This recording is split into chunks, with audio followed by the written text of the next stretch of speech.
India and Sri Lanka, but I think there are some similarities we can learn from each other.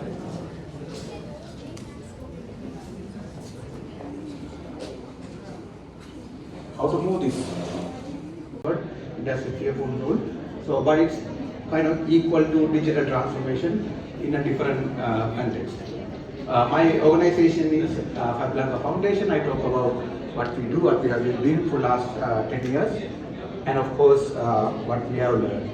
I think there are no discussion, but we can have discussion maybe after the session. Okay. So as 10 years more than you were born in India, it's statistical. So to be born in Sri Lanka, at least for women, is better in terms of life expectancy.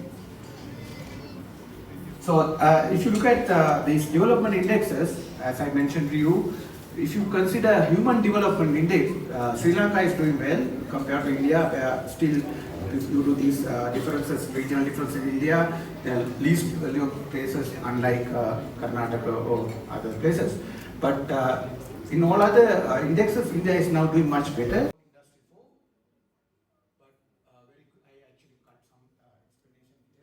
Basically, there have been 4 industrial revolutions, but fourth industrial revolution is what is happening now. I think first speaker mentioned about 200 physical systems.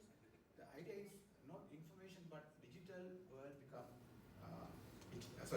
world become digitalization or digitalized, or we can say manufacturing become digitalized. So that's the basic idea. Now, if you look at that, you cannot, within the next 5 to 10 years, you cannot say I'm a sociologist, I'm a computer scientist, I'm an engineer, I'm an architect, because these are functions of digitalization compared to Uber, Facebook, Google, but we are talking about digitalization of biological as well as physical domains. So this will reach almost all the human beings in the world, even though most of the people, some of them at least, for example, in Africa, have not seen telephone or internet. Countries in the south, we have learned a lot of new ways of going forward and competing and even overtaking other countries. For example, there was a discussion about this payment, how called UPI. Yeah, that has been like the biggest success maybe in terms of global payment system. Like there are some examples. One, to introduce industry 4 technologies, mainly 3D printing, but robotics, AI, and other similar technologies for socio-economic development, not to earn money or run a business, but how to impact society, particularly youth empowerment, rural development, etc. And we introduce this by having a science and technology lab called FabLab, and that mainly use 3D printing to learn things, design, maybe it's for designing leaders or just consumers to impact to the society and to the world in general.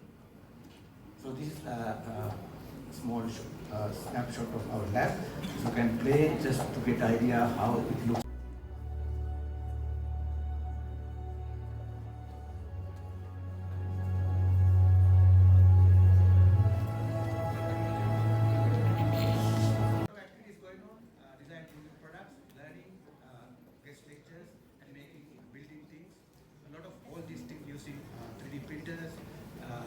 Drones and other technologies.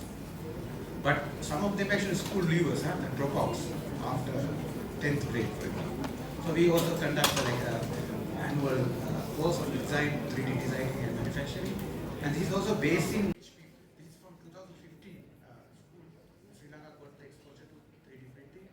And I, for the first time, introduced 3D printing industry for MBA curriculum, also from 2015. We had also a session in Bali.